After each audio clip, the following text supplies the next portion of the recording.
Good afternoon, everybody. Happy Friday. We've made it. Okay, as you all know, the president is headed to Warsaw on Monday night, where he will meet with Poland's President Duda and the leaders of Eastern Flank NATO allies to reaffirm the United States' unwavering support for the security of the alliance. He will also deliver remarks ahead of the one-year anniversary of Russia's invasion of Ukraine. And joining me today from the National Security Council is John Kirby, who will preview the trip. John, do you want to go? Yeah, sure. Do you ready? It's all yours. No. I know we were talking about something else back there, but we're not going to. We were, yeah. Well, now you open it up. I know, right? It had something to do with my age, I think. Thanks, Karine. I appreciate it. And thanks, y'all, for giving me a chance to come up here and talk on Friday. But as Karine just mentioned, the president's very much looking forward to his trip to Warsaw next week, which is ahead, of course, of the one-year anniversary of Russia's brutal and unprovoked invasion of Ukraine. After he lands on Tuesday morning, he will meet with President Duda of Poland to discuss our bilateral cooperation as well as our collective efforts to support Ukraine and to bolster NATO's deterrence. Poland, as you know, is a close NATO ally and has been a critical supporter of Ukraine over the past year. President Biden will thank President Duda and, in fact, the Polish people for the $3.8 billion in military and humanitarian assistance that they have provided to Ukraine over the past year, and for all the efforts that the Polish people have done to generously welcome more than 1.5 million refugees from Ukraine. The two leaders will discuss Poland's important logistical role as well in helping the U.S. facilitate deliveries of military and humanitarian assistance to Ukraine from not only the United States, but from our allies and partners. The President will also have a chance to thank Poland for how they have hosted now an increased number of U.S. forces, including those that are permanently stationed and those who were deployed to Europe as part of our force posture adjustments, the ones that we announced last year following Russia's invasion. There are some 10,000 American troops in Poland right now, most of them on rotational orders. On Tuesday evening local time, President Biden will deliver remarks in Warsaw on how the United States has rallied the world to support the people of Ukraine and as they defend their freedom and democracy. President Biden will make it clear that the United States will continue to stand with Ukraine, as you've heard him say many times, for as long as it takes. And on Wednesday, President Biden will give a chance to meet with the leaders of the Bucharest Nine, otherwise known as the B9. And these are largely the group of Eastern Flank NATO allies who are basically and quite frankly, literally on the front lines of our collective defense right now. And he'll do so to reaffirm the United States' unwavering support for the security of that alliance and transatlantic unity. The leaders will discuss our efforts over the past year to strengthen NATO, which is stronger and now more united than it has ever been, and how each of our nations will continue to work together as allies to continue our unwavering support for Ukraine. This is an important trip for the president, and it comes at an important moment. It also follows days of diplomacy at the Munich Security Conference, where the Vice President, the Secretary of State, the Senior Director here at the NSC for Europe, and many other cabinet members, administration officials, members of Congress are all meeting with our allies and partners to discuss our enduring support for the people of Ukraine, as well as our transatlantic unity and our ironclad support for our NATO allies in light of all the changes to the European security environment over the last year. And as the President believes, that security environment has changed. Not is changing, not will change, has changed. In fact, Vice President Harris is meeting with foreign leaders, including Chancellor Scholz of Germany, President Macron of France. Tomorrow, the Vice President will deliver a keynote address about our support for Ukraine and the atrocities that Russian forces continue to commit against the Ukrainian people. As you all know, close coordination with our allies and partners has been a priority for President Biden since taking office and throughout the past year as we support Ukraine. In addition to his engagements in Poland, President Biden is looking forward to hosting Chancellor Scholz at the White House on March 3rd, and the President will be speaking with a number of our allies next week on the phone, including Prime Minister Sunak of the United Kingdom, President Macron of France, Prime Minister Meloni of Italy. As we approach the one-year mark since this invasion, we can proudly say that our support for Ukraine remains unwavering, and our alliances and our international coalition in support of Ukraine remains stronger than ever. And with that, I'm happy to take some questions. Oh, we're back to my age again. Yeah. No, go ahead, Scott. Actually, I had a brief follow-up on the balloon incidents from earlier this week. Okay. Had you seen a story in Aviation Week that an Illinois hobby club feels like their balloon might have been a candidate for the balloon shot I've a week seen that ago? press report. Any response to that, because it's very particular location and the last set of data that they got? Yeah, we just can't confirm those reports or what the remains of that balloon might actually end up being, and we haven't recovered it, so it's very difficult till you can get your hands on something to be able to tell. And because of where it is over Lake Huron, I mean, we all have to accept the possibility that we may not be able to recover it. But quick follow-on, the president said yesterday, he stood by it, that it was out of an abundance of caution. But an anecdote like this, does it make any sort of reconsideration of perhaps this was an overreaction at any point over the past week? So I'd ask you to, just for a second, put yourself in his shoes. Especially, certainly in light of the Chinese spy balloon and what was a very real, certainly very sizable, and tangible security threat, surveillance threat to the United States in the wake of that. So the military fine-tunes their radar parameters to see more, and of course they're finding more. And you got these three, and they're unidentified. They're not responding to any kind of communication, so we don't know who owns them or what their purpose is. And they're flying in sovereign U.S. airspace. They're also at altitudes that could affect the safety of civilian air traffic, and based on the flight path and the prevailing winds, potentially moving over sensitive military sites. And the military leaders come to you and they say, Mr. President, we don't know what these are. We're concerned about what they could be and about where they could be going and what the purpose might be. And we recommend that you take these down in the interest of safety and security of the American people and out of an abundance of caution. And the president acted on that recommendation because he takes so seriously his responsibilities to protect this country, our secrets, our interests, and our people.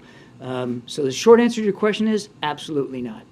Given the situation we were in, the information available, the recommendation of our military commanders, it was exactly the right thing to do at exactly the right time. Now, going forward, and you heard the president talk about this yesterday, we're going to make sure we've got some new rules in place for how we make decisions in future circumstances. That doesn't mean, and it doesn't mean, and you heard the president say this yesterday, it doesn't mean that there won't be additional shoot-downs if he believes there's a legitimate threat to our safety and security. But it does mean that we're going to put a new set of parameters on the decision-making process going forward. But just last follow-up on that, everything you just said, can that coexist? Let me rephrase. Was there any feeling of frustration of perhaps this was a $12 hobby balloon from a group of kids in Illinois after the fact? Again, given the information that we had at the time, and the legitimate concerns about potential surveillance in the wake of the Chinese spy balloon, you make decisions based on the best information that you have, and ultimately you have to come down to some core principles when you're making decisions as commander-in-chief. And of course, the most core principle of all is safety and security of the American people and our interests. So again, I say to you, the short answer to that is no. And frankly, given the circumstances in light of what happened with the spy balloon, wouldn't that be a better outcome if it turns out that they were in fact civilian or recreational use or a weather balloon and therefore benign, which is what the intelligence community thinks? Isn't that a better outcome than to have to think about the possibility of greater threats to our national security? Thanks, Karine. So, John, I take that to mean you guys don't have any plans to reimburse the bottle cap balloon brigade?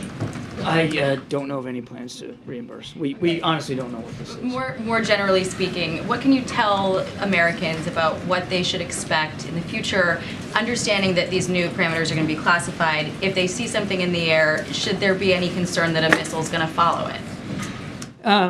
Again, we're not going to rule anything out, in or out, in terms of how we're going to treat with additional potential unidentified aircraft. I thought the president did a terrific job yesterday of putting this into some context and making it clear to the American people that their safety will always come first, that these are likely, we're going to find out that they were likely of a benign purpose and not a threat at all. So there shouldn't be any overarching concern by the American people that the skies are somehow full of attack balloons or that they're at greater risk. If anything, you look back at how we dealt with this, again with information that we had that wasn't complete, but yet legitimate concerns about a threat, and dealing with that threat safely and efficiently. Nobody hurt as these balloons were taken down. And I think that should give the American people a measure of comfort and confidence. But the president wants to make sure that as we go forward, we do so smartly and we do so effectively. And that's why he wants a set of new rules determined so that we can now deal with these in a perhaps a different way, go in the future. While we have you here, what can you tell us about this ISIS raid in Syria? Yeah, so I think you saw Central Command put a statement out that last night U.S. military and SDF partnered forces conducted a helicopter raid against an ISIS senior leader, a man named Hamza al-Hamzi. And he was overseeing the group's deadly terrorist network in eastern Syria before he was killed in the raid.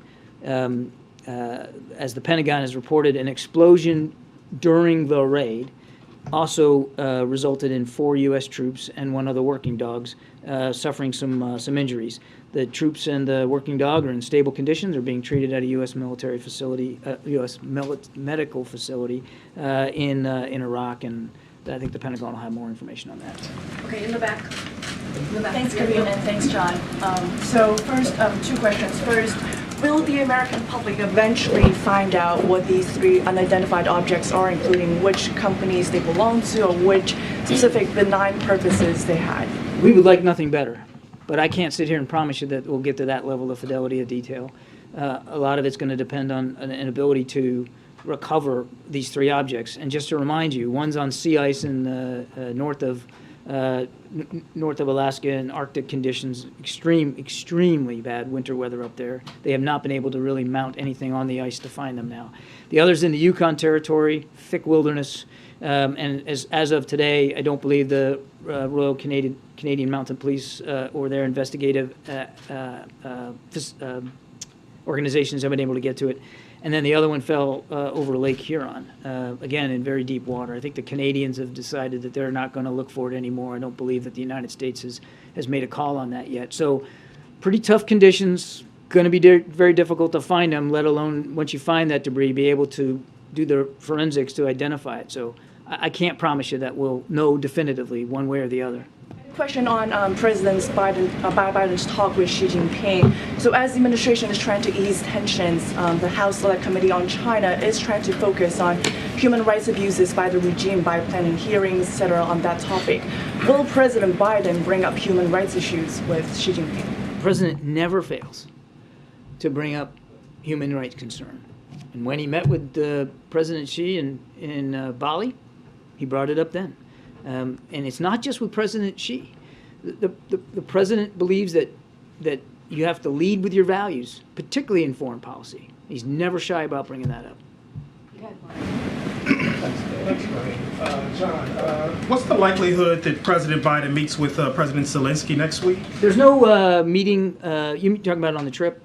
There's no meeting with President Zelensky scheduled for the trip right now. And related to President Xi and that call with President Biden as well, have tensions cooled enough to where the two leaders could jump on the phone together right now?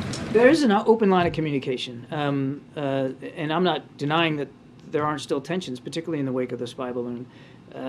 We don't believe it's the appropriate time right now for Secretary Blinken to travel to Beijing, and you heard the president that he will want to have another conversation with President Xi, as you might expect that he would, but we don't have anything on the schedule right now, and we'll have to do that at the time when the president believes it's appropriate.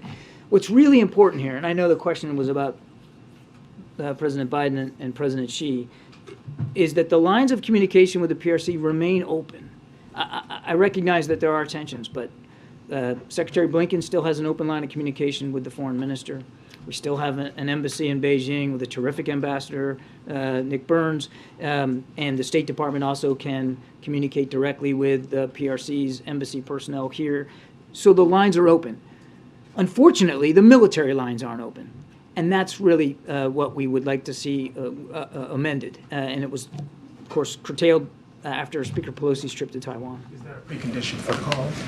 There's no preconditions for a call. The president will want to have a conversation with President Xi at the appropriate time. Good. Thank you. Thanks, Kirby. Just a quick one on the president's trip to Poland. Is he going to be making a stop to Rzeszów or anywhere other than Warsaw? Right now, the trip is going to be in Warsaw. Before the Chinese spy balloon incident led to a fine-tuning of radar, how was the administration tracking these flying objects, if at all? Let me go back and I want to answer your first question again. I said right now. The trip will be to Warsaw. So I didn't want to make it sound like I was alluding to a change to it. And your second question was, how were we tracking these before? Correct, because the reason why you were able to detect and shoot down these 3 objects, the president said yesterday, was because they adjusted the radar. Correct, yeah. So Yeah. what were you doing before, if anything, to track aerial objects? The commander of NORAD, General Van Herk, spoke to this last week, and the way he characterized it was that they were tuned to look for, defaulted to look for, other types of threats in our airspace, fast-moving, lower altitude, more kinetic potential threats, such as ballistic or cruise missiles or bomber or fighter aircraft. That's what their focus was, that they had not adjusted the, as he called it, gates on the radar, the filters, to look for things that were much higher, much slower, and a smaller radar cross-section, harder to see. So, as we said the other day, when you adjust for that, you're likely to see more of what you're asking the radar to look for.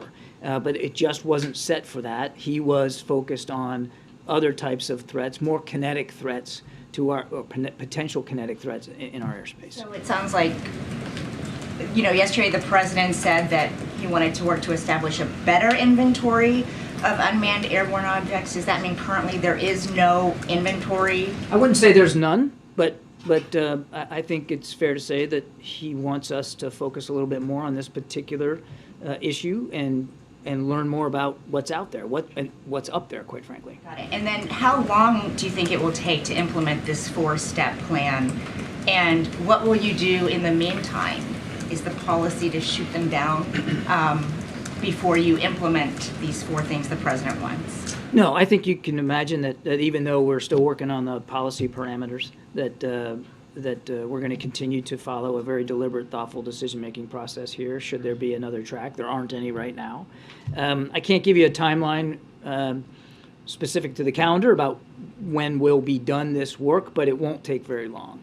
I think in a matter of days we'll be able to transmit to Congress the classified parameters. We're still working out through the interagency right now and get those to the Hill within days, I think, and then we'll be executing on it. So there's not. I don't want to leave you with the impression that there's going to be some big old air gap between him wanting these parameters written and us being able to execute on them. How long do you think it'll take? I mean, we're already in many ways using some of those parameters just informally as we're looking at the skies. Again, there's no active tracks right now. So I think it'll just be, we'll transmit these parameters within coming days. It won't be very, very long. And it's not like it's going to be sent to be debated on or voted on. It's going to be our parameters defined by the National Security Council team and the interagency on how we're going to deal with this. Thank you. So, question on the trip to Poland. Polls show American support for Ukraine has softened somewhat. There's obviously concerns about House Republicans not going along with more support for Ukraine. How does the president try to square that with his message of support on the trip? And is his audience, would you consider it to be a domestic audience back home, or is his audience Russia and other countries in Eastern Europe? The president well knows that whenever he speaks, he's speaking to people all around the world, as well as, of course, the American people. But I think you'll hear messages in the president's speech that will certainly resonate with the American people, certainly resonate with our allies and partners, without question resonate with the Polish people who have done so much and continue to do so. And I would suspect that you'll hear him messaging Mr. Putin as well. as well as the Russian people. Now, I want to go back to your first question. Is it almost assumes as if support's going to wane or waver or dwindle, and that's just not how the president sees it. Yes, there are a small number of members on Capitol Hill, in House Republicans specifically, that have expressed publicly their concerns about support for Ukraine. But if you talk to the House leadership, you won't hear that. And you certainly aren't going to hear it on the Democratic side, and you don't hear it in the Senate. There has been terrific bipartisan support through the entire year. Think about what we've done over this year. All of it has been done in the full consultation and coordination with Congress. There's no such thing as a blank check. We're all doing it together. And the support from Congress has really been extraordinary, and the president looks forward to that support continuing. Thank you very much. Is the president prepared to send U.S. fighter jets to Ukraine? What's the current thinking We on talked that? about this. I think the president actually got asked this question, and he spoke to it. I don't have anything to add from what the president said. I'll just tell you that we remain in constant communication with the Ukrainians about what their needs are. And those needs have evolved as the war has evolved, and we'll see where this goes. If Poland has MiG-29s at Ramstein Air Base, is the U.S. prepared to facilitate the delivery of those MiG-29s? And Poland I don't know of wants any that to- request by the Poles to transmit their M20 their MiG-29s to Ukraine. We have never dictated to another partner what they can or can't give, or on what timeline. And if one of our allies and partners wants to provide fighter aircraft to President Zelensky, that's certainly a sovereign decision that they have every right to make, and we would welcome that. My last follow-up on this, there's $100 million in the appropriations bill in July to train Ukrainian pilots on U.S. aircraft. What's the status of that training? There's no training underway right now because there's no commitment by the United States to provide fighter aircraft. You don't have to have a fighter aircraft to do the training. There's no training underway right now, but fighter pilots.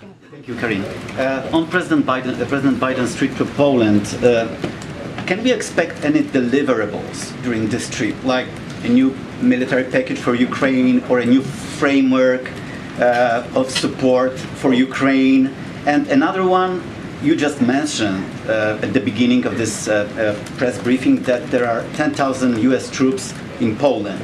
Why there's no meeting with the troops on President Biden's schedule? The president routinely visits with the men and women of the military and their families. So does the First Lady. You can't look at a single set of remarks he ever gives, including yesterday, where he doesn't call out the troops and how prideful he is in them. This particular trip is a short one, and it's going to be focused on events in Warsaw. You never want to make it about you when you're up here, but as a veteran myself, I can promise you I never worried, ever, when he was vice president or certainly as president, about his concern for the welfare of the men and women in uniform and their families. Not a single bit. And what about the first question? I was trying to ignore the first question. I thought that if I was eloquent on my second answer, so I'm not going to get at the president. I think you can understand that. We have been consistent in rolling out additional security assistance packages to Ukraine on a fairly routine and regular basis, and that will continue. I'm not going to get ahead of the president's remarks. John, I want to ask you, you've spoken with other allies. Sorry. I will say that I think you'll hear from the president in his speech continued tangible support for Ukraine going forward. I mean, he will talk about the ways in which we're going to continue to support Ukraine going forward. So on the balloon question, so you've reached out to allies, told them that you believe that these balloons have been sighted over dozens of countries. 40 to 50. 40 to 50. Have you asked other countries to take action against those balloons, and have you seen an increase or decrease in the sightings and the activity since this all became public? No, the purpose was not to ask them to take action one way or another. These are, again, sovereign decisions that nations have to make. It was about informing them of the context, the forensics that we did to learn more about this program and the ways in which their countries may have been overflown in the past. And then just following up on Mark's question, Zelensky today spoke at the Munich Security Conference, and he asked the West, urgently appealed to the West to provide more, bigger, heavier weapons more quickly because everyone fears the offensive that is expected. So, what do you say to Zelensky? What will Harris say when she, is? You can't hardly blame him, can you? I mean, 1 year on, how many millions flown into refuge inside and outside the country, how many soldiers killed, how many towns and cities destroyed, how many hospitals and schools bombed. Can't blame President Zelensky for wanting more, heavier, faster. I mean, he's a commander-in-chief in a time of war, a war he didn't ask for, and certainly there was no justification for it. And we understand that. We also understand the clock, and we know that that time is critical here, particularly the time in the wintertime now, when the fighting is not quite as widespread across the country. There's quite a bit of vicious fighting in and around Bakhmut. In fact, I'd like to talk about Bakhmut in a second, even though you didn't ask about it. So we're going to try to do what we can to use this time to get Mr. Zelensky as much as possible, as fast as we can, so that when the weather improves, and we all have to assume and expect that the Russians will want to go back on the offense. Right now they're fighting over Bakhmut, but it's possible that along that arc from northeast to southwest that they may want to renew their offensive operations, that he's ready for it, and that if he chooses to, he can go on the offense as well.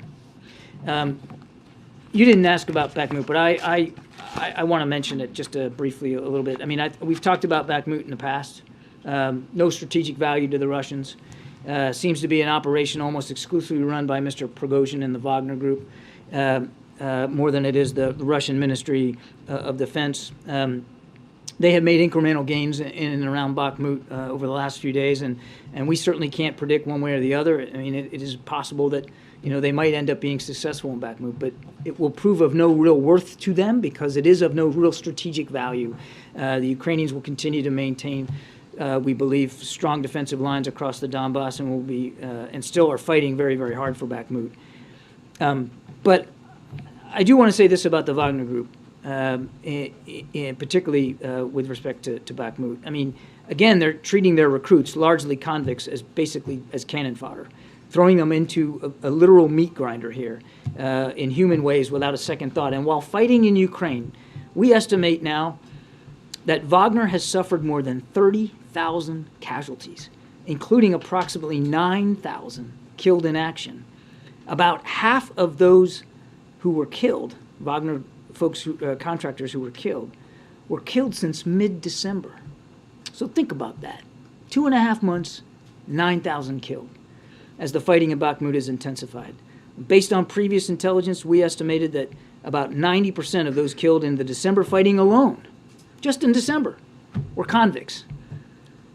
Men that he just plucked out of prisons and threw on the battlefield with no training, no equipping, no organizational command, just throw them into the fight.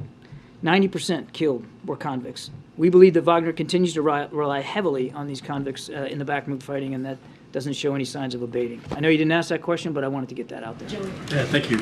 Does it remain the case that no companies, institutions, or other entities have come forward to the federal government to claim possible ownership of the 3 objects that were shot down? As far as I know, it is true that no one has come forward to claim ownership. Okay, and so that Illinois group, they've not come forward? I'm not aware of any formal process or official process on behalf of that group to come forward. We've seen the press reports. Yeah. Have you identified any possible entities that could be responsill for Not these? that I'm aware of, no. So you have no possible leads on where these objects might have come We don't, sir. And I think it'll be very difficult to make some sort of positive identification unless you can get to the debris, and even that could be a difficult process. On the debris, I mean, there's no way to identify it without looking at the I mean, debris. unless an organization comes forward and knows definitively that it was their property, but I mean, even that might be difficult for that entity to know. Is the government going to try to reach out to this Illinois amateur? I know balloon no group? outreach to that group. We don't have the debris. There's no way to positively identify it. Thanks. Yeah. Thank you. One quick question regarding the Chinese balloon. Can you tell us what's been determined from the wreckage that was found from that particular balloon? No, I can't because we're not done doing the analyzing. They did finish their recovery operations off the Carolina coast. They got almost all, at least that which was recoverable, and it's quite a bit. It's a significant amount, including the payload structure as well as some of the electronics and the optics. And all that's now at the FBI laboratory in Quantico. They're analyzing it. They're looking at it. And we need to let them do their work in a thoughtful, deliberate way.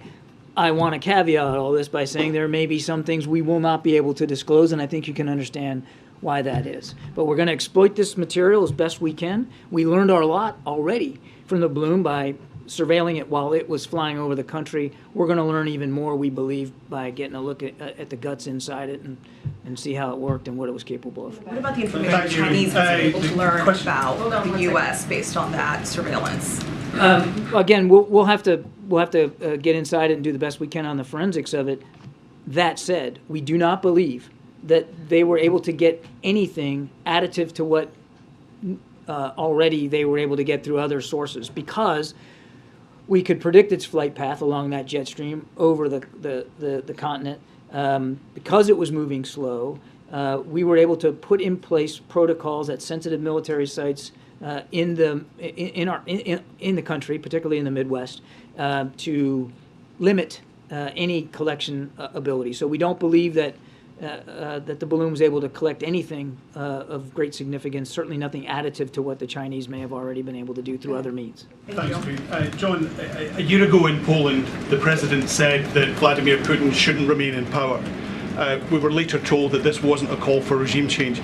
Given that we're now 1 year on, the war has dragged on this time, is there any change in the US approach? Do you think removing Vladimir Putin from power in Moscow would help bring an end to this war? There's no change in our policy with respect to the Russian government. What could end the war is real simple. I mean, it ain't hard. All he's got to do is take his troops out of Ukraine. They don't belong there anyway. Pull them out. The war would be over. Thank you very much, Karine, and thank you, Admiral. Two questions about this whole series of military shoot-downs. First, it defies reason that you would have zero idea what these three objects were, since the fighter jets themselves took video of their sorties. Will you release the cockpit videos from those missions? I'd have to refer you to DOD on that, James, in terms of releasing the imagery. I never said we had zero idea. I said we don't know what they are, and so did the president. The president also told you that the intelligence community's leading explanations at this point are that they were of benign purpose, probably commercial, recreation, or scientific research. But we may not be able to go to 100% certainty on that unless or until we can get to the debris and analyze it. And as I said earlier, that task alone is going to be very difficult. And I can't predict with certainty that we're actually going to be able to get recover the debris. But we never said we had no idea. We can't prove definitively. The intelligence community has helped us try to do some analysis on this, and that's their leading explanation. So you have tried to portray this entire sequence of events as one in which the commander-in-chief demonstrated good judgment at the right time and did the right things. The president's critics obviously see it differently. And what they depict is a commander-in-chief who, according to the Washington Post reporting, was able to track this Chinese spy balloon from the inception of its mission off of Hainan Island all the way to U.S. airspace and across the country. And eventually that was shot down after the Chinese had had a good look at whatever they wanted to see with that balloon, and who then presided over a series of missions in which millions and millions of dollars were spent and missiles were fired at objects that you now concede most likely were benign in nature. And that suggests a commander-in-chief who overreacted after allowing the Chinese spy balloon to do what it did, and then went trigger happy on a bunch of kites and balloons that had no military threat to them. What do you say to that depiction of events? I've already reacted to that exact criticism in the first question of the briefing. I've already reacted to it.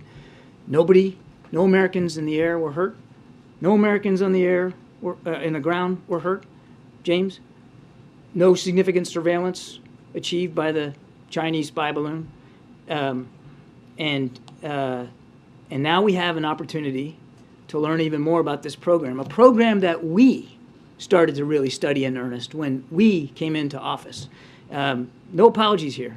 You make the best decisions you can with the information you have and at the recommendation of the leaders in the Defense Department who are going to have to execute on that mission. The president did exactly that. He put the safety and security of the American people first, and he will never apologize for that. Nor should Everything he. you know now, knowing everything he knows now, would he take the exact same steps and shoot off these expensive missiles at these benign objects? We're going to put some more policy parameters in place, James, to govern the way we handle these going forward.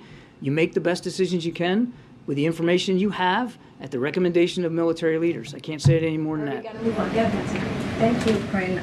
John, you've said often, actually, let me just really clarify one more thing before I move on to Ukraine. Have we I can't imagine anything I said needs to be clarified. Yes. Have we put forward the formal request to the Chinese for the call with President Xi?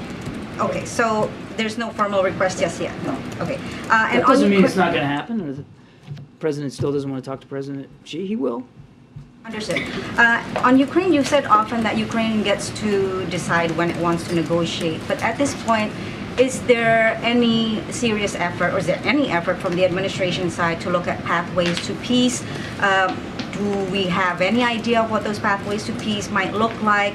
Is it even realistic at this point, absent of Putin stopping his aggression? We're working with Mr. Zelensky on his 10-point proposal. I think you're all familiar with that. And he asked if the United States could devote some of our team to help his team sort of figure out how we can best operationalize that proposal, and that work is ongoing. Okay, and I think part of the problem with the pathways to peace that doesn't seem like it's realistic at this point is, the issue on who keeps what territorially. That just seems like it's way off in the future. Why do you think it's not realistic right now? Well, I don't know. Is it? Do you think that it's realistic? Do you think Mr. Putin has shown even a scrap of interest in ending this war? Like I said, a war could end today? No. And what's he doing instead? Launching cruise missiles and drones into civilian infrastructure, knocking out the power, knocking off the heat, killing kids, sending kids to camps inside Russia, buying drones from Iran and trying to buy artillery shells from North Korea. This is not a man who's at all serious about ending this war.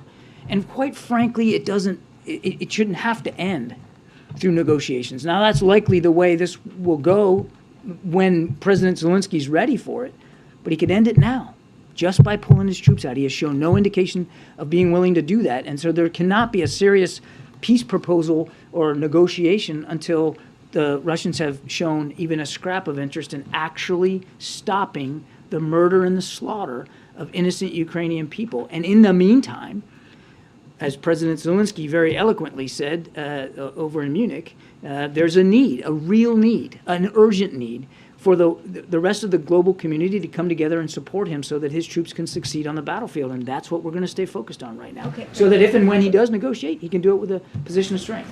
John, one on each topic that we've been talking about right here. First, as it relates to the Chinese spy balloon, given the reporting that the U.S. was monitoring and were aware of it since its departure from China, much the same way that they shot it within the 12 miles off the coast of South Carolina, why not make an active decision to shoot it in the 12 miles or the miles off the west coast as well? Why not shoot it before it was over U.S. land and Without potentially a threat? Without speaking to the veracity of this reporting, I would, and the specific nature of our ability to track it, the NORTHCOM commander, NORAD commander, General Van Herk has already spoken to this in terms of why he didn't take action at the time.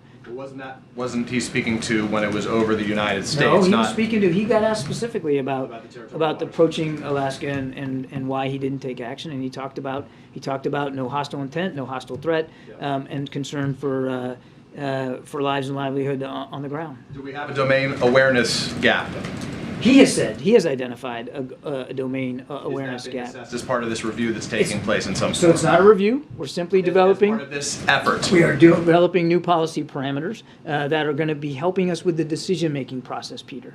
Now, General Van Herk talked about a domain awareness gap. Some of that gap has been addressed by fine-tuning the radars and making them more sensitive to things that are high, slow, and small. And we'll certainly continue to work with the Defense Department as they begin to move forward. They got a new budget they're working on. If there needs to be more resources applied to this particular challenge, then that's certainly a conversation worth having. Then lastly, about the trip. In late January, the administration announced Dozens of Bradleys would be sent to Ukraine. Any update? Those obviously needed to be built. Any update on the timetable within which those will be delivered to Ukraine? I think you're getting a little confused. The Abrams tanks are being procured through. Correct. I meant to say. Funding. Yes, correct. They are. I don't know where they are in the procurement process. That's a better question for the Defense Department. I'd refer you to those guys. But it's going to be many months before they can be contracted for, built, and procured, and getting them into Ukrainian hands. It's going to be a while. Good, Ariel. Thank you. When the president says he's going to support Ukraine as long as it takes, does it mean that if President Zelensky decides to launch a battle to retake Crimea, the president would support him as well? And another question, can you confirm that the top Pentagon official has arrived in Taiwan for a visit? On the first question, I'm not going to get into a hypothetical. I'm certainly not going to hypothesize about potential future operations that the Ukrainians might or might not conduct. That's up to President Zelensky and his team. When President Biden says as long as it takes, he means as long as it takes. He's not trying to be cute by half. There's no special way to interpret that. He means as long as it takes. Hopefully it won't take any longer than another day or so. But I think we all know that's not the case. So when he says it, he means it. And I think all you got to do is look back at the last year, at the unprecedented amount of assistance, security assistance alone. Forget about just the financial and humanitarian assistance that the United States has not only provided but led the world in providing. So he stands by that. And I can't confirm your other question. You'd have to talk to my colleagues at the Defense Department. I don't have detail on the schedule. Are you able to provide any update on whether there are discussions of other Western leaders coming to Poland while President Biden is there? There have been grumblings that Rishi Sunak could come. Grumblings? Or Macron. That's the best word I can come up with.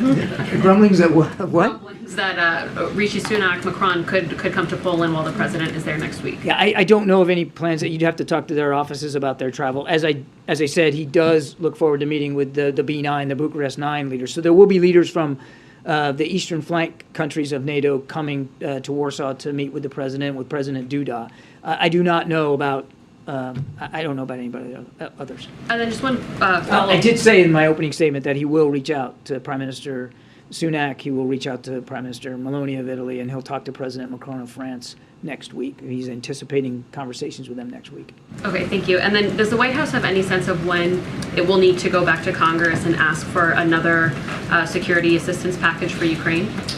No. I mean, again, hopefully we won't need to. But we'll certainly be prepared to. We are still executing in the early phases of executing on the appropriated funds we got at the end of the last Congress, which was some $42 billion. Much of that was devoted to security assistance, and as you can see, we've already started sending packages. And we believe that this funding will get us through much of this year, and I just don't have a date certain where I would tell you we'd have to go back. But obviously, if we feel like we need to, back to the president's comments about as long as it takes, we'll do that, and we'll do that at the appropriate time, well in advance of the expiration of any existing funds.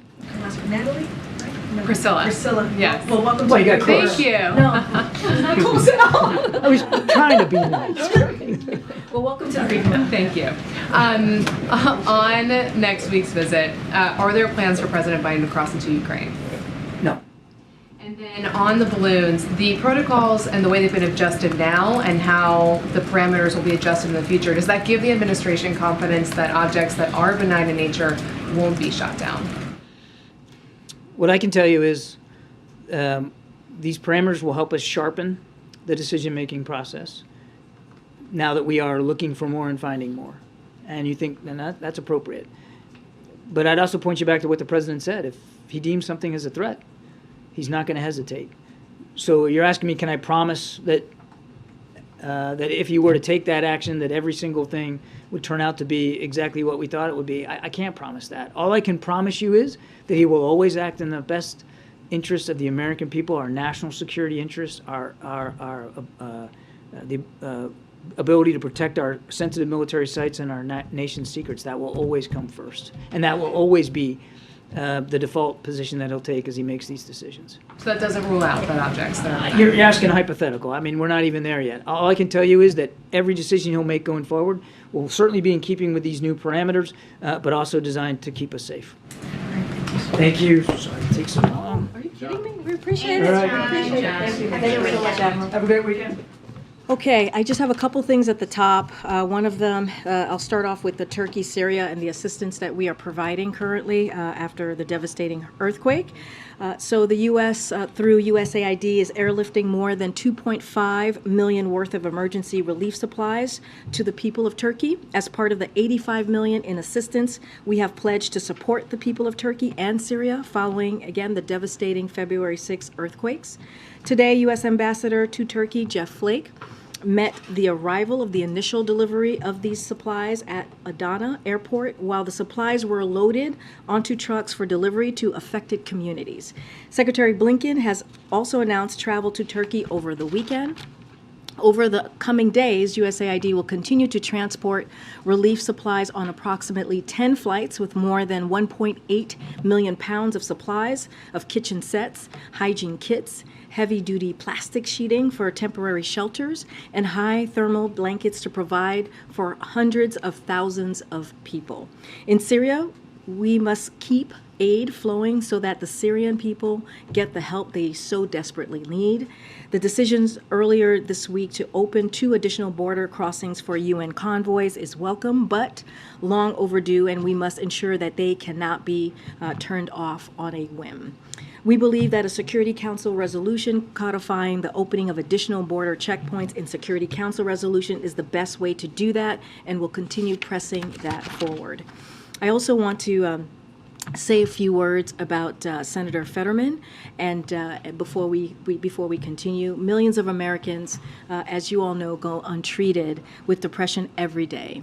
Senator Fetterman did the right thing and brave thing today or just this week by getting the help that he definitely needs. So the president is committed to making sure every American can get help they need too, which is why he made addressing mental health a priority from his earliest days as president. His administration has made unprecedented investments in expanding access to mental health services, including better incorporating mental health into the broader health care system, securing bipartisan funding to get more mental health resources to schools, and bolstering the 988 suicide hotline. In his State of the Union speech just last week, the president continued to call for Republicans and Democrats to work together to get this done. As the president and First Lady shared this morning, they are thinking about John, Giselle, and their entire Fetterman family today, and they are grateful to Senator Fetterman for being an example to this. And briefly, and last, I want to say to all of you, yesterday Secretary Walsh announced that he will step down from his role as Labor Secretary in the upcoming weeks. As the president said in his statement about the secretary's departure, Secretary Walsh is one tough union chief, and his record at the Department of Labor is a testament to the power of putting a card-carrying union member in charge of fighting for American workers. Through the Secretary's leadership, the administration has helped unions secure a historic pay raise for rail workers, continued the fight for paid sick days for all American workers, strengthened workplace protections, and ushered a historic surge in union organizing. Secretary Walsh's work has made life better for millions of working Americans and will serve as a model for all future labor secretaries who truly value American working people. We certainly wish Secretary well in all his future face-offs and also puck drops. So good luck to you, Secretary Walsh, and we can start the briefing. Okay. So, question on House Oversight Committee wants to examine the U.S. pullout from Afghanistan, a second, Republican-led investigation into the withdrawal.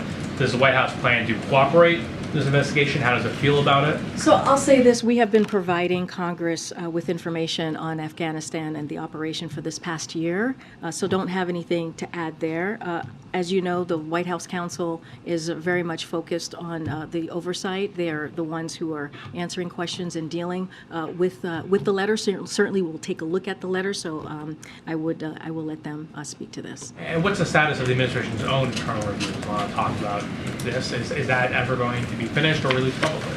So it's, don't have any update on the review. I know that's been asked a couple of times. I know that Jake Sullivan came and spoke to this some time ago, our national security advisor. Just don't have an update for you all. And once we have something to share, we certainly will provide it. Get an update on for next week? I would have to honestly speak to Jake Sullivan, the National Security Council team. But I know that's come up a couple times here at the podium, and he's spoken to this. I would just have to go back to them and get some information for you.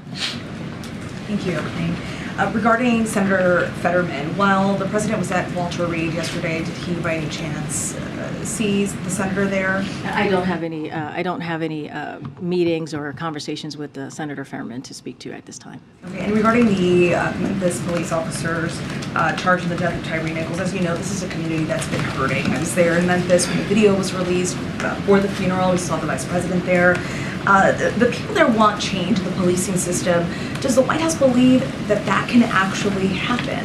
And also, what's the White House's reaction to the officers pleading not guilty? So I want to be very mindful because it's an ongoing case, and we are always careful here when there is a criminal investigation or a case moving forward. But I'm just going to reiterate what the president has said before, and nothing can bring back Mr. Nichols back to his family and also the Memphis community. He should be alive today. And sadly, his family has to continue to mourn the death of their loved one. But we do believe, the president does believe, that Mr. and Mrs. Wells and also Tyree's son, Mr. Nichols' son, and his whole entire family deserve a swift and full and transparent investigation. And that's what the president believes, and that's what should be called for. But I'm not going to get certainly ahead of an investigation at this time. Thank you. Has President Biden spoken to Senator Fetterman's wife since he? I don't have any conversation to read out at this time. As you know, the president has developed a very good, close relationship with the Fettermans over the last several months. You saw the president visit Pennsylvania multiple times during the midterm elections, and so they've gotten to know each other. I think the president and the first lady put out a very heartfelt tweet, just lifting up Senator Fetterman and what he has committed to do for himself and spoken and really speak to an issue that millions of Americans have to deal with every day, and that is incredibly courageous and brave to do. And of course, we wish him a speedy recovery. On the response in Ohio and the train derailment with the hazardous materials, there's federal officials on the ground. How long does the administration expect for those officials to stay there? And can the White House provide any assurances based on the information provided to the White House for the residents in that town? So as I mentioned yesterday, and as you all know, this is certainly a priority for the administration, the health and the safety of the community in East Palestine. Just a couple of things that I want to say at the top to all of you. So we have mobilized a robust multi-agency effort to support the people of East Palestine, Ohio. EPA is helping the state test the water and air, collect soil samples, and screen homes. The Department of Transportation is helping get to the bottom of what exactly happened, what led to the derailment. FEMA has been closely coordinating with the Ohio Emergency Management Agency and federal partners. The governor said asked just yesterday for public health support. And today, as we have announced, and I actually talked about this yesterday, how HHS and CDC were getting involved. And today, both those agencies announced they are deploying a team of medical personnel and toxicologists to conduct public health testing and assessment. So we are committed to supporting the people of Palestine every step of the way, and we are going to be on the ground helping them as long as it's needed. And also we're going to hold Norfolk Southern accountable as well. And we're seeing that accountability. We're already doing that process. Karine, you've got a bunch of personnel changes happening at the White House and openings. How quickly will you be announcing nominees for the Labor Department job and to replace, Leo Brainerd at the Fed?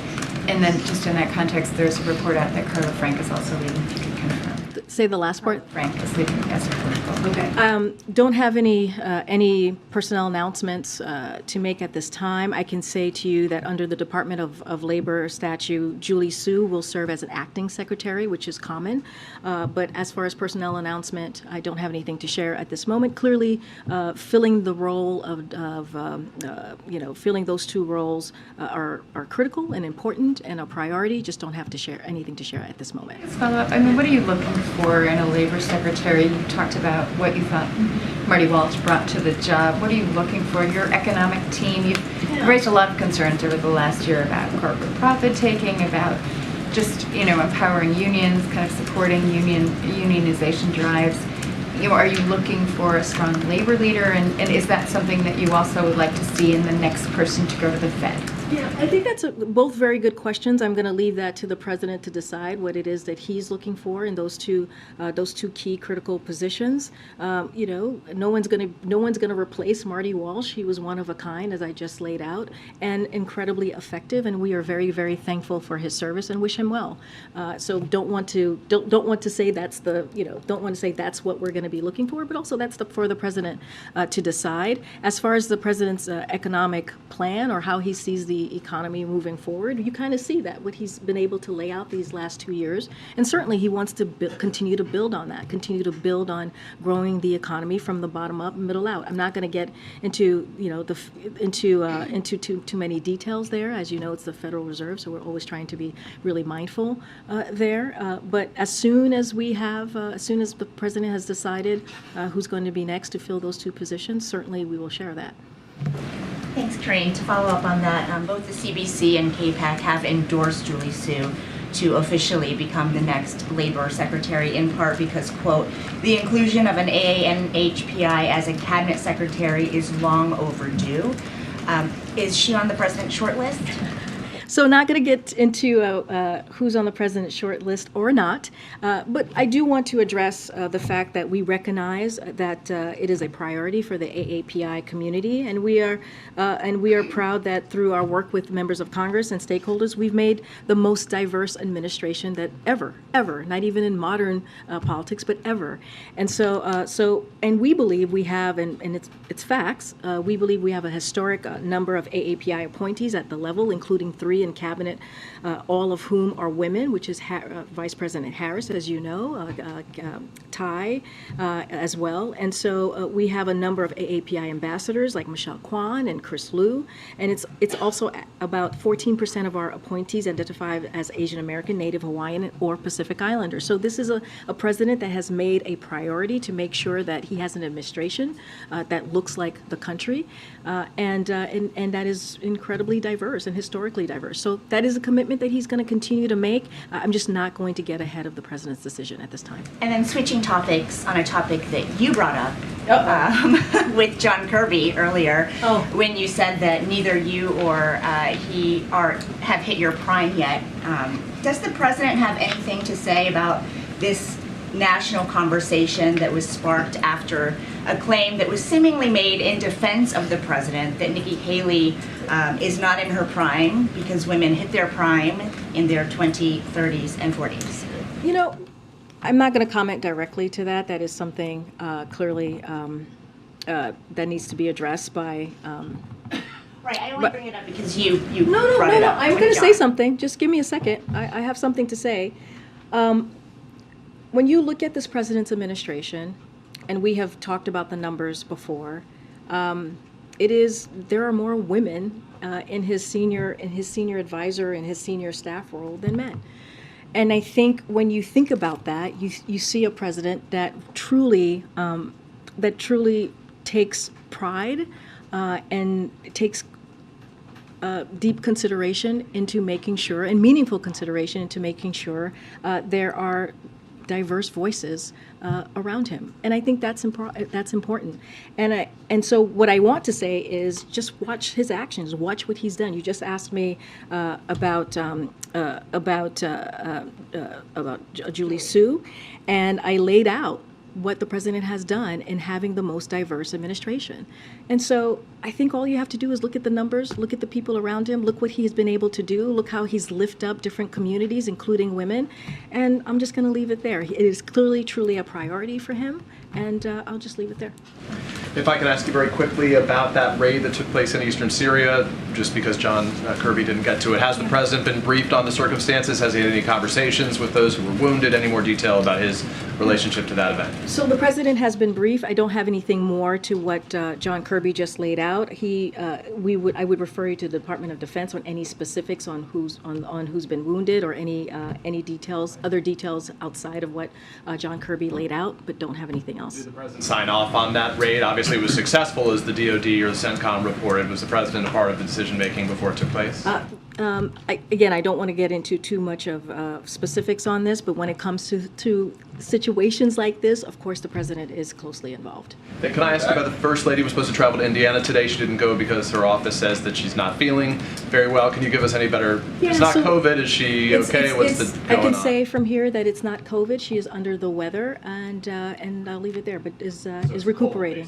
I'm not her doctor, so I'm not going to go into specifics on what it is. But I can say that she is indeed under the weather. It is not COVID, and her trip to Indiana that was supposed to happen today will be rescheduled at a later date. And I'll leave it there. Okay, obviously we hope she gets well soon. The last question yes, we should. is about Rick Scott. As you saw, he edited his policy plan on sunsetting federal programs after 5 years to say it now exempts Social Security and Medicare. He says to the president, to Democratic and Republican leaders, that it was never intended to refer to Social Security and Medicare. And the White House's view, does that end this conversation? Is the discussion over this issue done? What do you think? So I thought you would ask this question. So I have a couple of things to say to the senator. So I'll first say this, that the president congratulates Senator Scott on joining the post-State of the Union red wave, as we have seen from Republicans, acknowledging that they are, in fact, been attempting to put Medicare and Social Security on the chopping block, because that's what they are actually saying, that they were indeed attempting to do that. So for the past year, and we have the facts, the past year he has explained the absence of an exception by saying, if it's worth keeping, we're going to keep it. But make no mistake, his true colors are undeniable and on the record. They have been speaking at both sides of their mouths here. That's what Republicans in the Senate and Congress more broadly have been doing. Cutting Medicaid and Social Security benefits is a longstanding passion of Senator Scott's, as it is for a majority of the House Republicans who comprise the Republican Study Committee and many of his Senate colleagues, ranging from John Thune and to Ron Johnson. And so, for example, in 1990s, Senator Scott supported fully privatizing Medicare, and let's not forget, just weeks ago, they all said and were saying that they wanted to repeal the Inflation Reduction Act. By doing that, you certainly it would be one of the biggest cut to Medicare benefits if you were to do that. And let's not forget, the Inflation Reduction Act actually cuts down the deficit by $200 billion. So we thank Senator Scott for continuing to share his heart with the world. And we, with that, I'll just leave it there. I'm going to go to the back a little bit here. Yes. Thank you, Karine. I wanted to ask about the situation in Ohio. One thing that I don't know has been mentioned in the list of agencies that are involved, and maybe it's because you don't have visibility into it, is the Department of Justice. Is the effort to hold Norfolk Southern accountable also extend to potential criminal liability, or has that been ruled out based on the fact that DOJ is not on the list of agencies? So, as you know, there is an investigation underway, but we have done some things to hold Norfolk Southern accountable. Just a couple of things. EPA has secured Norfolk Southern's commitment to cover all the cleanup costs, which is incredibly important, and they're requiring the railroad to document the release of hazardous containments. There's also an active, as I said, investigation underway. Once the investigation is complete, the federal government will use all available and appropriate authorities to ensure accountability and prove all safety. So let's get the investigation going, see where it takes us. But already we are making sure that they are being held into account. On the balloons and the objects, sort of more of a domestic question, does this review or the effort to come up with this guidance and the intelligence regarding future shoot-down protocols, is there anything that extends to the FAA regarding who may be required to file a flight plan or anything sort of for the public that people who may have small aircraft may need to do going forward? It's a very good question. I'm just going to allow the process to continue, and as soon as we have parameters put forth, we certainly will share what we're able to. Some of that stuff is going to be, some of the information that will be provided by this interagency team will be classified, and we want to make sure that we'll protect that. And so I'm just going to let the team do its work, and we'll provide more information as soon as we have it. Hey, thank you. Thank you. So, ask you about credit card debt. A New York Federal Reserve study now shows that Americans' credit card debt reached a record level. It also shows that delinquencies are up with that credit card debt, as well as delinquencies on auto loans. Is the president concerned that we're seeing a crack in the economic foundation because of inflation? So, just two things about that particular report. So the report does not just measure borrowing, it measures credit card balances, including spending that it's paid off every month, so that's important to note. And also further, credit card balances relative to take-home pay are lower than they were pre-pandemic. So those are two things that are important to take to account. And let's not forget, as you know, Ed, there are other indicators that we also look at, which is really important. The household net worth is 23% above pre-pandemic level. 51% fewer Americans are entering bankruptcy than before the pandemic. Mortgage, auto, and credit card delinquencies are below pre-pandemic levels. In fact, mortgage delinquencies are near record lows since the start of the data in 2003. And over the last few years, we've seen credit card scores strengthen and expansion of credit. So we also have to look at the other indicators. And so just wanted to make sure that, and I know you do as well, but want to make sure that we point that out too. So the president doesn't see weakness then in the overall economy? No, if anything, I just mentioned where we are. If you look at past indicators that I just laid out, whether it's household, whether it's mortgage delinquency, we are at levels that we were pre-pandemic. And so I think that matters. And let's not forget, we were talking about the economy moments ago. A lot of that is because of the work that this president has done on the economy, because of his economic policy, because he makes sure that no one is left behind, because he came in at a time where the economy was tanking and was able to turn that around and grow the economy. And so I think if you're looking at the indicators and you're seeing levels pre-pandemic, I think that matters. And so we're going to look at all the indicators and make sure we point out, as you're asking me about this credit card debt record, there are two things that I just laid out, which it does not measure. And so that's also very important to take into account. Okay, Lauren. Thanks, Karine. Speaking of the economy, the Congressional Hispanic Caucus today sent a letter to the president urging him to appoint a Hispanic American to fill the vacancy left by Fed Vice Chair Lael Brainerd. Is that something he's considering? Do we have a timetable yet as to when he'll nominate someone? Yeah, my answer is going to be similar to what I gave Andrea, which is I'm not going to get ahead of the president on this at this moment. Clearly, it's an important vacancy that the president is going to make a priority to fill, but just not going to get ahead on what the criteria is going to be, who it's going to be, who's on the short list, not on the short list. I'm just going to let the president decide. And separately, are there any plans for the president to visit Ohio in light of the train wreck?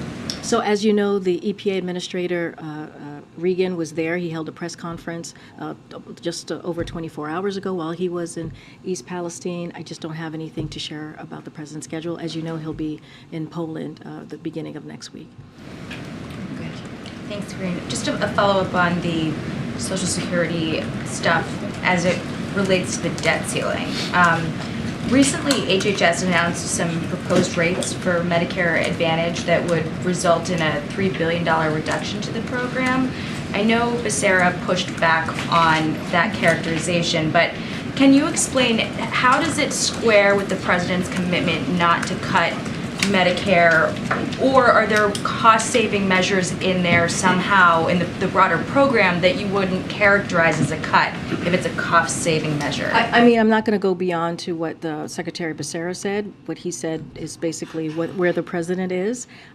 I want to be very careful here because, and as you know, the president's going to put forth his budget on March 9th, and he'll talk about what he thinks is fiscally responsible and put forth a budget that's fiscally responsible.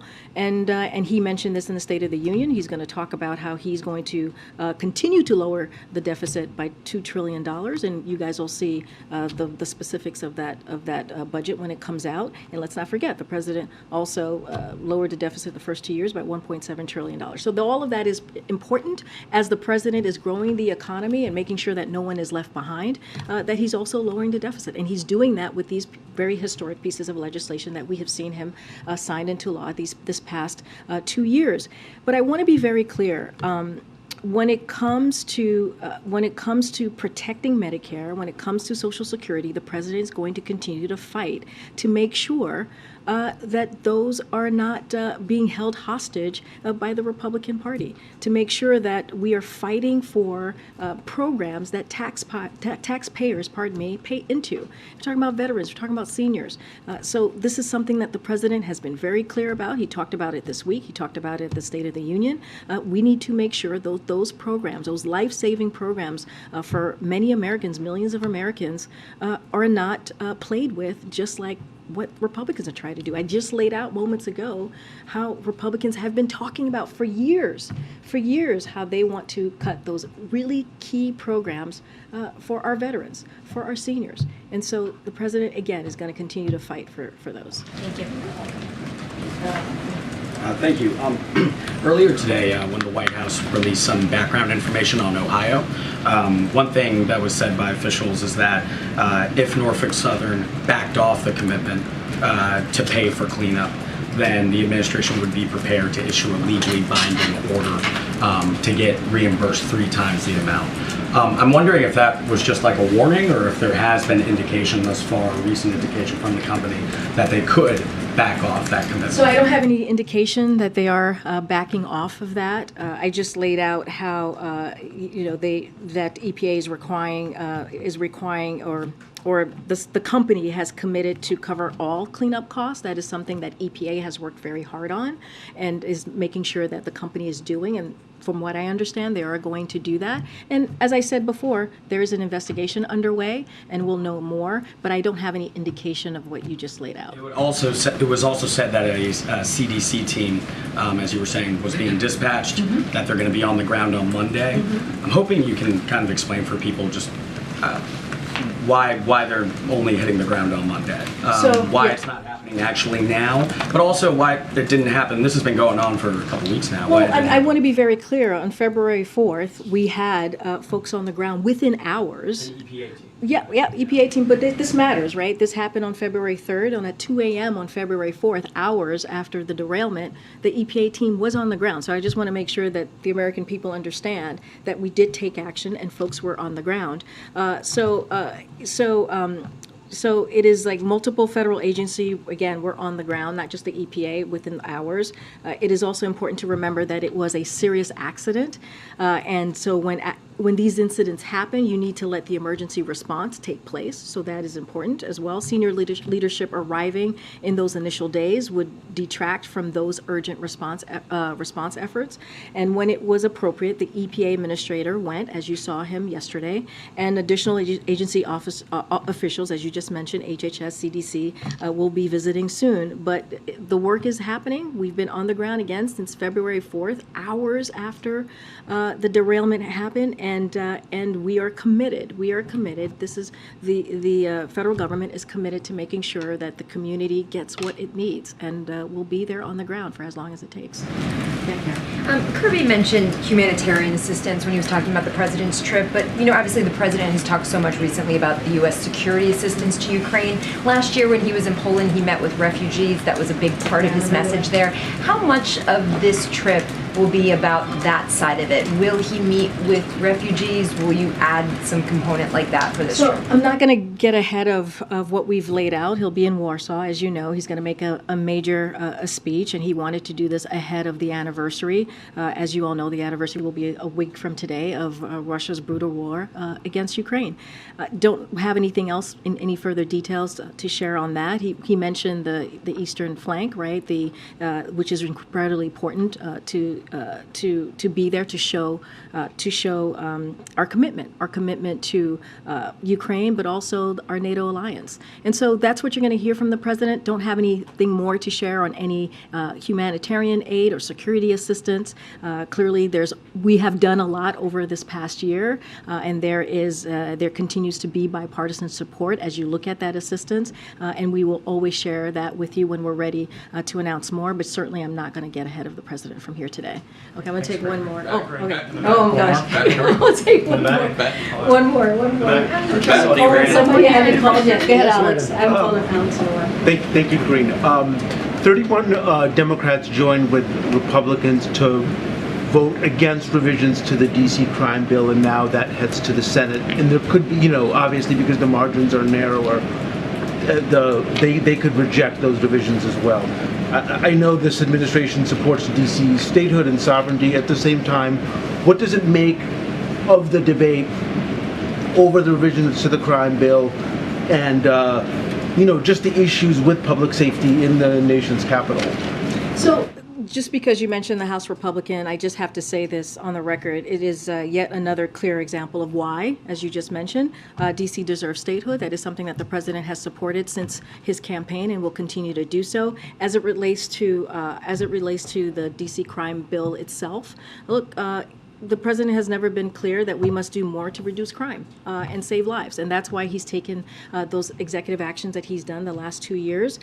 He outlined, as you all know, the Safer America plan. The president believes that making our communities safer requires a couple of things: funding the police and promoting effective prosecution of crimes affecting families today, from gun crimes to carjackings to fentanyl trafficking, investing in crime prevention, including drug courts, mental health, substance use disorder services, homeless services, summer jobs, and mentoring for teenagers and young adults. And so all of these things, community violence interventions, and a fairer criminal justice system, that is something that the president is going to continue to push. The third and last thing I'll lay out is taking additional common sense steps on guns to keep dangerous firearms out of dangerous hands, including banning assault weapons ban, which is something that you heard the president talk about just last week. So look, the president has put forth a plan, a safer community, a Safer America plan, to make sure that our communities are indeed safe. He's taken actions the last 2 years, and he'll continue to do that. And so I'll just leave it there for now. Thanks, everybody. Thanks. See you next week. See some of you in Poland. Thank you.